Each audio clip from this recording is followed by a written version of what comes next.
You know what I've been watching? Coach Trip. Oh, fuck off. Oh my there. God, that's not something I've thought of in years. I cried at an episode the other You day. cried at Coach Because you know Trip. when people get voted out and then they make them stand there and get that shot of them crying whilst the bus pulls away. It just something about it got me. The woman gently nestled her head, a teary eye, into her husband's breast, and I just cried. Have you thought about how that shot that they do in Coach Trip is like the cosmic opposite of the house reveal in Extreme Home Makeover? Because one is the bus driving away to reveal a freshly built house for this family. There's our cold open.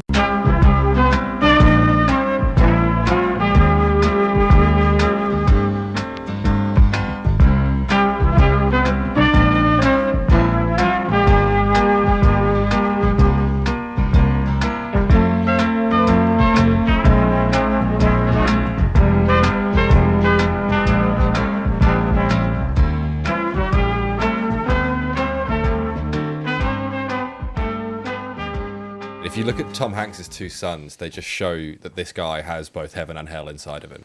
Because the variance of his spawn is unbelievable. But welcome to Forever in Bloom. Yeah. This is a show where we talk about Jeff Goldblum and we explore his cinematic career.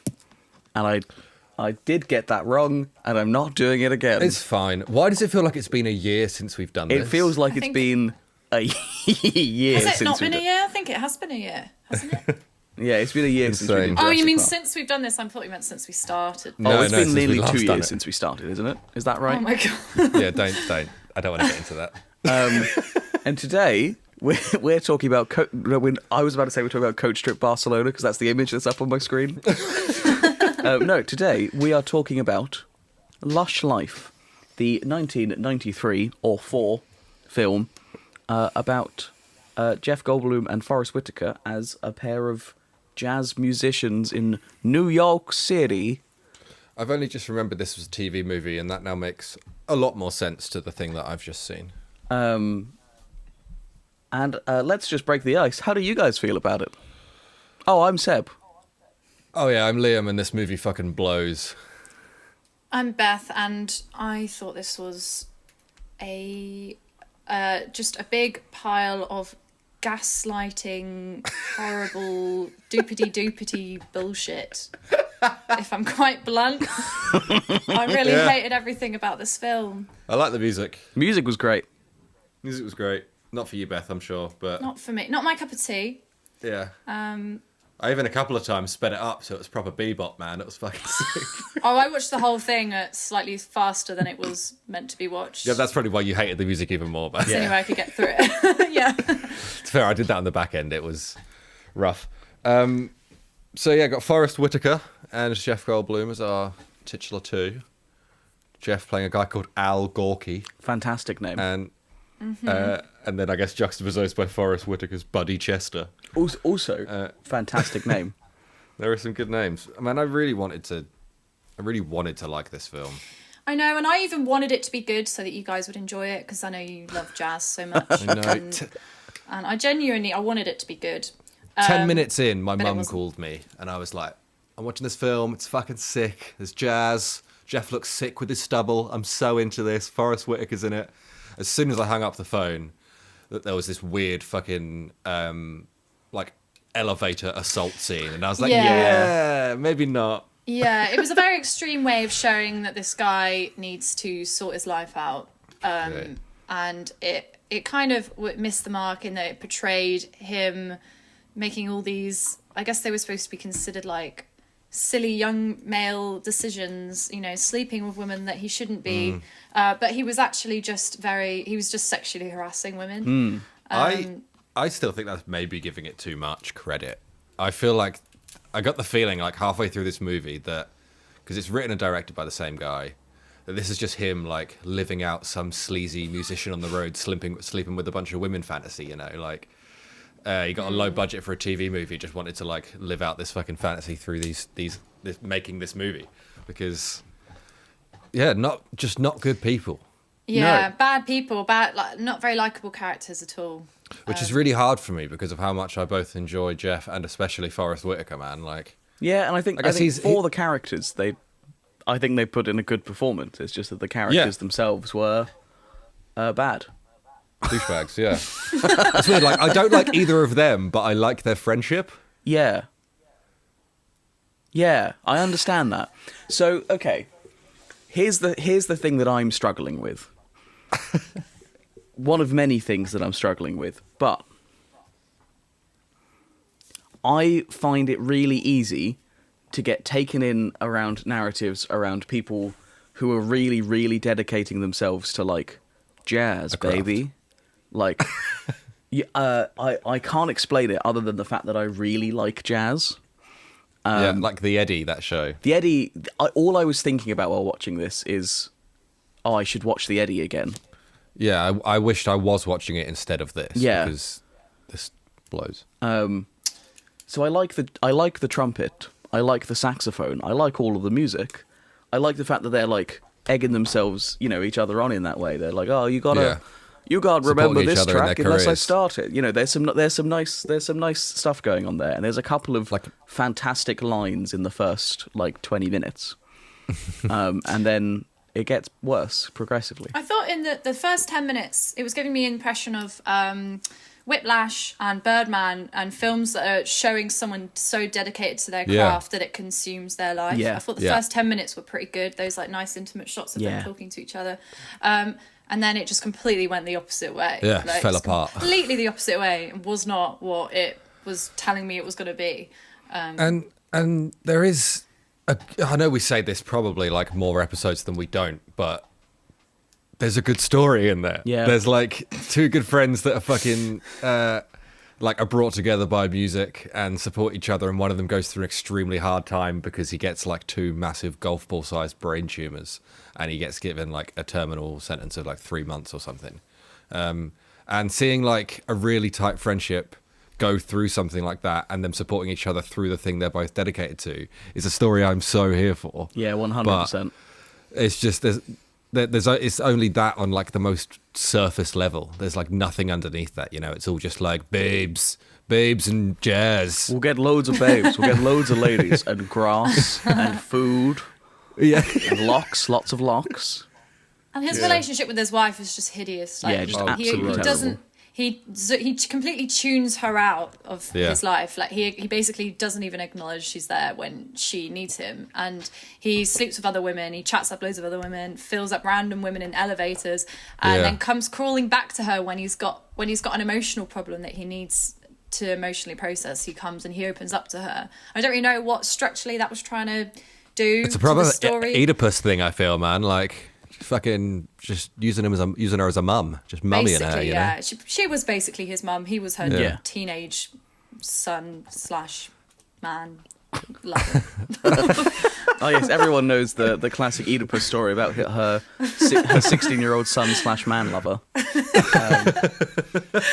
I do just want to pull out the fact that Forrest Whitaker's fashion in this film looked fantastic. Oh yeah, man. He's dripping. Yeah, the slightly metallic suit and shirt he had on for the first half made me very happy. And also, I know we're gonna get to this later, but this is it's just an exchange. I just want to bring a little bit of positivity to what we're talking about. I really liked the exchange of. I called him a rat-faced motherfucker with his face. I mean, Yeah, I know. I was there. I told him he didn't know his asshole from an eighth note. I was there. There was something about that exchange, and that's in like the first 5 minutes. I was like, maybe this is going to be very shit good. is in the first 10 minutes of this film. Yeah, It would have made a really great short film if they'd just taken the first 10 minutes and had that as a film. yeah. More directors need to know the value of short form. Yeah. An hour and 46-minute TV movie that came out in October 1993. And that's long for a TV movie as well. Yeah. That's long for a non-cinema released film. That's a lot of film.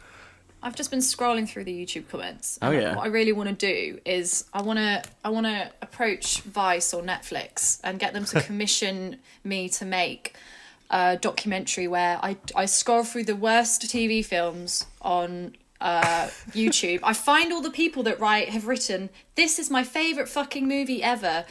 And I find all those people and I interview them about what the fuck is going on with them. Because seriously, every bad film on YouTube, there is someone who is so dedicated to the fact that it's their favourite film. Can that really be anyone's favourite film? Unfortunately, yes. I mean, maybe so. if they've not seen anything since this. Yeah. Maybe they watched it and died after writing it on the keyboard.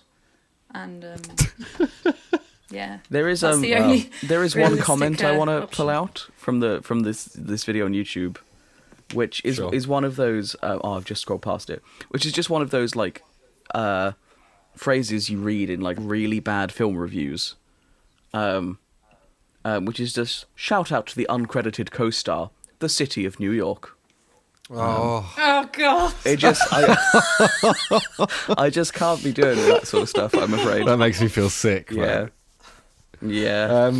I do love me some. Setting almost plays a character in the film. How original! I do love me some 90s Don Cheadle. I wish there was more of him. In this. Yeah, I just love Don Cheadle. I think. Yeah, dude. I would definitely love to see him more And, like, in this as a I love cool Jeff. jazz cat. I love Forrest Whitaker. I think Kathy Baker's pretty good in many things. Yeah. Yeah. The fact good. that this TV movie had a cast like that is kind of ridiculous. Yeah, man. I mean, there's 1 Oscar winner and 2 Oscar noms in the cast. Yeah. Oscar noms. Oscar nom. Is that a Danish greeting or something? This sounds like a pastry. I'm going to get myself an almond Oscar nom. Sorry, carry on. No, you go. Who's Hugo? No, I think the 90s is the era of what I'm going to call as the Jeff finger. Excuse me? Especially now, and I've seen it a lot in his films in recent years and in all of his interviews, he has a very expressive finger, like index finger, that he uses to like wiggle and point. Seb, you're laughing because I know you've seen it. It's a very, very expressive finger. And I noticed only in these movies in the 90s, it started to creep up. He just points a little bit every now and then. It just wiggles a little bit every now and then. You look at him now and it's all over the shop. So I think the 90s, this era of his reincarnations are born. I think the Jeff finger was born. I do appreciate the prolonged transition of him finding all these more interesting and quirky mannerisms, and the fact that we're noticing it watching all his films chronologically, and like the sheer effort that he puts into these roles is very admirable. The fact that he's like, you can tell one day he thought, this finger has some, it's got some juice in it. This one. But it's like and he probably a lot of actors workshopped it over a few years. A lot of actors like find 1 or 2 quirks that you like know them for, like Matthew McConaughey is like, he will just basically moan every line of dialogue that you give him. And other people, which I love, and other people will have other sort of quirks, whereas Jeff has through the years found new quirks but never got rid of the old ones. He has stacked quirk on quirk and has made the ridiculous and amazing man that he is today in these interviews. Adds them to the pile. Can I, not to get too stuck up on like YouTube comments as a topic, but can I read you 2 and see if you can decipher it for me? Sure. And this is, I want to be clear, this is a comment underneath the film we just watched. Okay. Came here to watch a movie about a blessing super artist as played by a Martin committee. Sorry, say that again. I'll give it to you slowly. Please. Came here to watch a movie about a blessing super artist as played by a Martin committee. A Martin committee, like a committee of Martins. That's my assumption. A meeting of Martins. Yeah, about a blessing super artist. That sounds like they've generated an AI algorithm to write a YouTube comment, and they've put in every single YouTube comment ever before, and that's what it's come up with. Or I honestly don't know what they're talking about. Counter narrative. Yeah, I can't decipher is this a sleeper agent activation phrase? Someone reads it and they've just gone and assassinated like the leader of Guam. Yeah. Yeah, sorry, I just wanted to bring that up. There's some really good Brilliant. comments on this. There's some genuinely really Seb. good comments on this. Seb, Yeah, get out of the YouTube comment hole. We're doing a show. but they're okay. Okay. If I see you scrolling, look at me, Seb. Okay, I've closed the window. I'll stop. His eyes did not move from that screen. Someone did say that it was a fantabulous movie. So on that note, let's move along. You know, I've been rinsing Community recently because I was self-isolating. And I watched an episode where Jeff Winger basically goes very neurotic and he becomes very obsessive. And someone just goes, Jeff, you are Jeff Goldbluming. And then he just does this insane sequence of Jeff Goldblum mannerisms. And it's like he's taken all of them from every film he's ever been in and mashes them into this really... It's quite funny. Oh, Jeff, you're Goldbluming. Goldbluming? I don't know what that means. That's great. It was a great show.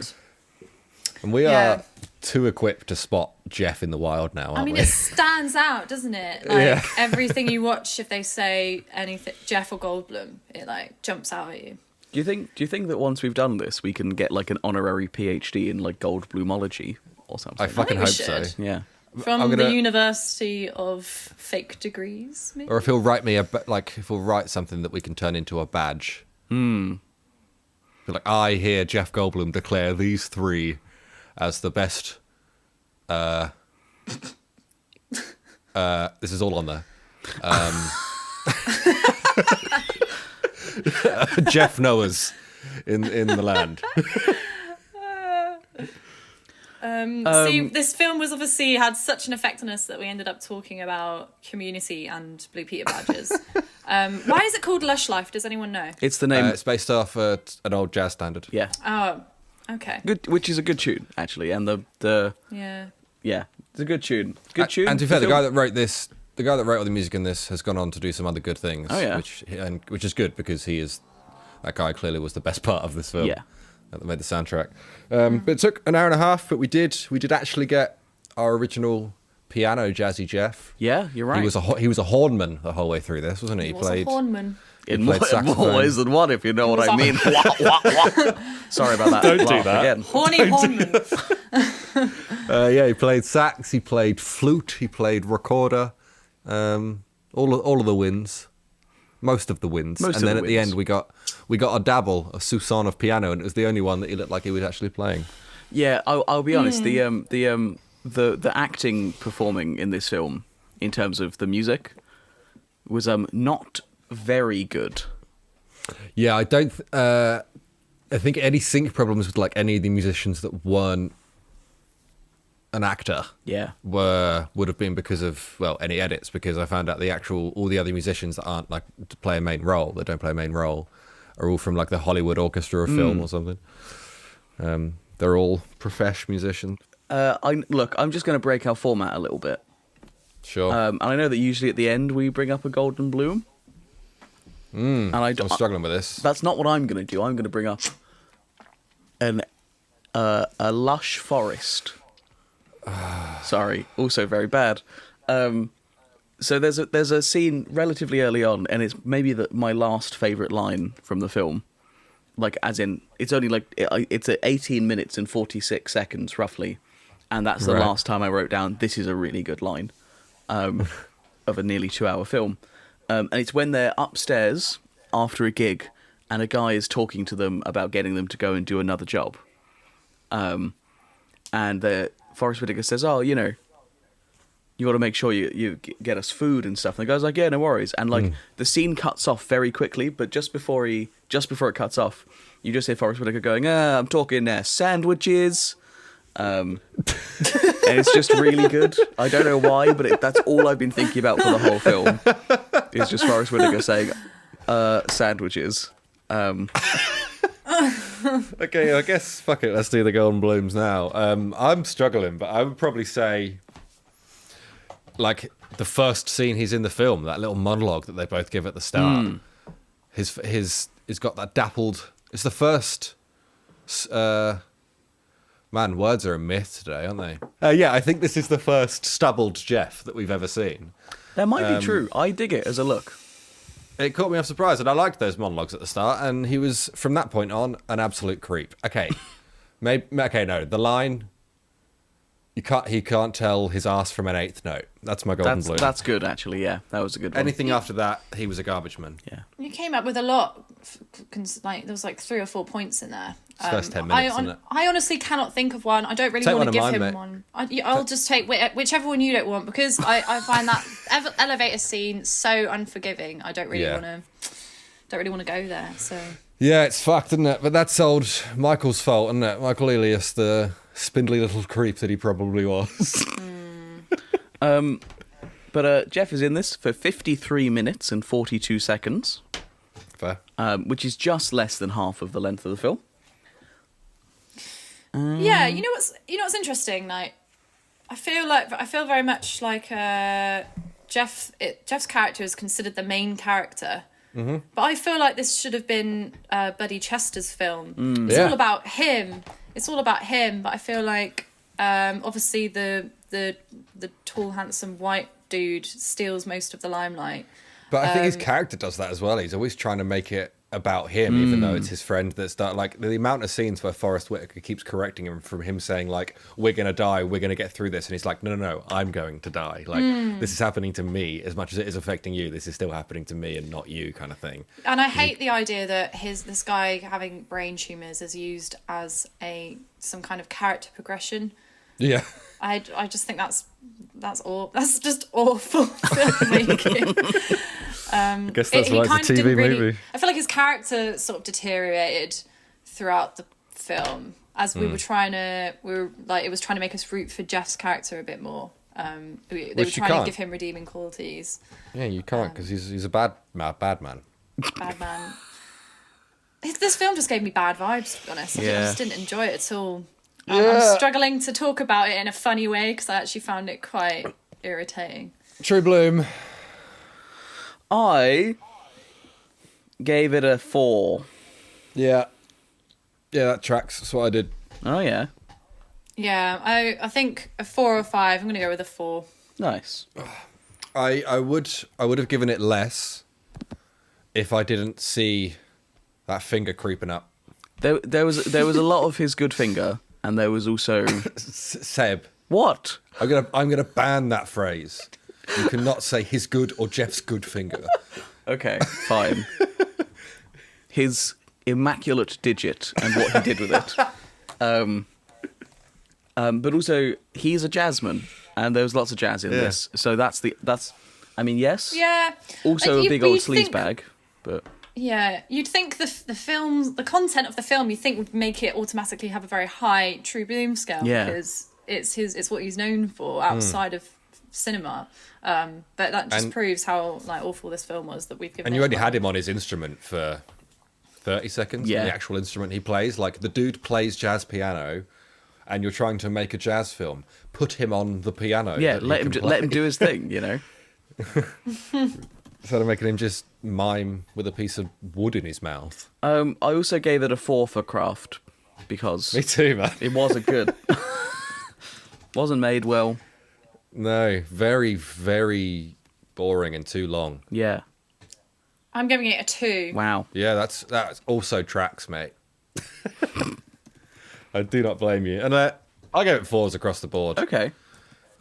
It would have been very low if it wasn't for the music and a couple of cool lines. I think Liam, something has aligned today because we've both given it 4s for everything.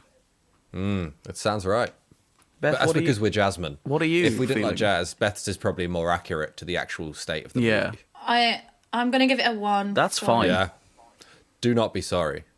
We, and I will completely admit this, have some bias here. Yeah. We both love jazz.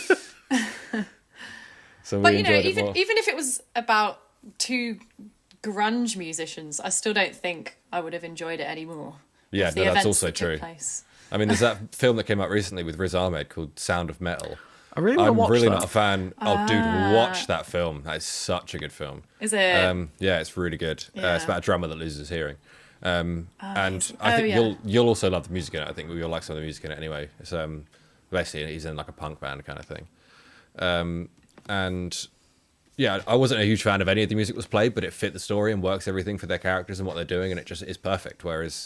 And I can still appreciate as much as I would like a jazz film or something because they've cared about the music and done it well, and it's an integral part of the story and the character. Whereas this is just jazz and babes and grass and good food. Don't forget, and lots of locks. Do you guys want to take a guess about where this sits in the leaderboard? Is it last? It's not last. We're at 20. How many films? 27, 28, 29, 30, 31. Keep going. Stop me. 32. Keep going. 33. 34. There we go. Cool. Wow. 34 films. In 27 episodes. Yeah. And I would say 30th. Beth? Yeah, 32. Okay, well, it's 31st. Hey! And interestingly, maybe this is a sign from on high, that's also how many points it got. Oh. It's 31 and 31. The next one down is The Sentinel. Oh, what? I love The Sentinel. Yeah, me too. Beth, did you? Yeah. You didn't rate it very good. You gave it a 1, a 4, and a 5. What? Is that what counts as That love? is... Liam rated it higher than you. Yeah, I liked that film a lot. I really like that film. That's What did I rate weird. that, Seb? Tell me that. This isn't show. You went Just for tell me that. 166. 1? Oh, I guess he must have been... Sorry, what 1 was for he True in it? Bloom, and I did 121. So I did bring the average down on that, but Yeah, you didn't like it at all No. because you're a little puss about it. weren't you? it's because it's because it sucked really bad. And you two have no taste, maybe. I don't know. Oh, get out. That was a good film. Get Out was a good film. Yeah, I got the joke, Seb. Okay, cool. The silence was intentional. Okay, I'm just checking. I actually think I might be done talking about this film, so I'm going to see I'm what's very next. done. I was done earlier. It's upset me because I really wanted it to be good and I really wanted to like it. Me and Liam spoke yesterday about what we were doing, and I was like, "Oh yeah, we're looking forward to this one because it's like a jazz film. It's got Forrest Whitaker in it." And then we watched it, and we have been, like when you squeeze all the yogurt out of a froob. Yeah. Deflate. I literally, my housemate's experience to me watching this movie was I paused it at 10 minutes to go out and make a quick Sammy. Oh, yeah. And I was like, oh man, there's a film with Forrest Whitaker, Jeff, Jazz. I'm so into this. And he was like, awesome, let me know how it is. An hour and a half later, I walked out and I was like, this film fucking blows, dude. Don't you dare watch it. We have a fantasy horror thriller next. Oh yeah. Ooh. Jumping up to my birth year of the 95. Oh yeah. What's it called? Hideaway. It's an 18. Wow. And it says, Yes. Hatch gets a special resuscitative medicine after dying in a car accident. His wife and daughter only get minor injuries. He gets strange nightmares such as killing a teen girl. Is it just dreams? Got Alicia Silverstone in it. Oh, yeah. 90s mainstay. Is Jeff playing the lead? He is. He is playing Hatch. Cool. What a name. Hatch, the previous Deadman. I wonder seeing if the director's done anything else good. 2 Billy Idol shorts, so... Great. Those what are does that cinematic say? masterpieces. Yeah, nothing that Nothing really tickles my goose here, yeah. Okay, well... So we'll see what we're in for. Let's lay Liam's goose to rest, and do you know what? It's been low energy because the film blew. It has really, hasn't it? Yeah, I sorry. want to offer an apology to everyone. So To we're combat that, go watch our last Jurassic Park video. so we're sorry, and is the director still alive? Doesn't matter, mate. Drag him. Fucking No, do what- no, I'm say going to what you email need him to if he say. is. What are you going to say? Sucked. Just that. Just that. Just that. He'll know though. He will know. Yeah. Oh, I probably shouldn't email something rude to an 80-year-old man, should I? No, you should. Okay, I will. You're never too old to learn. But So yeah, email to Michael Elias. Subject: Lush life. Body: sucked shit. Yours sincerely, Sexiness. Yeah, I agree. I'll back you up thanks. on that. Yeah, don't worry. If Michael you wants to come and CC bang me you, in? mate, if he wants to Yeah, give you a yeah. fight, we'll be there to back you up. Yeah, I'll throw hands. I will CC you into me just sending a gross email to an old man. And I'll do the digital equivalent of like the 90s bully behind that just goes like, yeah. There's there's an autobiographical play about his career. Cool, let's not watch that. Thank you everyone for tuning into the Let's episode. do that for an especially shit bonus episode. Yeah, 2007. Yeah, if you could all share the show any way you can, give us a rating on iTunes. All of our episodes are now up on YouTube, so if you're trying to get a friend into it that doesn't have podcast apps or whatever, all the links are on there. Up with a video of our last Jurassic Park commentary is up there if you just saw it on our feed. There is a video too. You can see me die for half an hour with a tea towel around my throat before I rip it off in anger.